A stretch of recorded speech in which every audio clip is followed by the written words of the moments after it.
শুধু আমরাই দুর্বল না, আমি দুর্বল, আমার বাপ দুর্বল, আমার দাদা দুর্বল, আমার 14 গোষ্ঠী দুর্বল।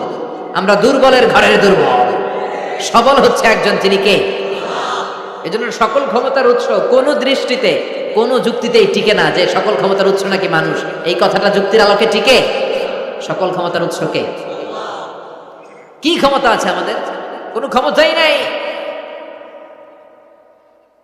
আজকে কেউ যদি পেছন থেকে চিৎকার দিয়ে বলে, হুজুর প্যান্ডেলে সাপ, মজা করে বলছি, এতে অনেকে খুঁজতেছে কই সাপ, কই সাপ। দেখছেন ক্ষমতার মালিক নাকি আমরা?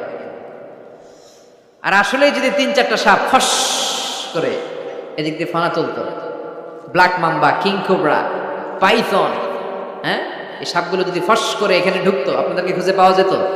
এতক্ষণ স্লোগান চলে, এখন দৌড়। আছে না নাই? সাপ বাদ দেন, ভাউয়া ব্যাং চিনেন? অথবা কোলা ব্যাং?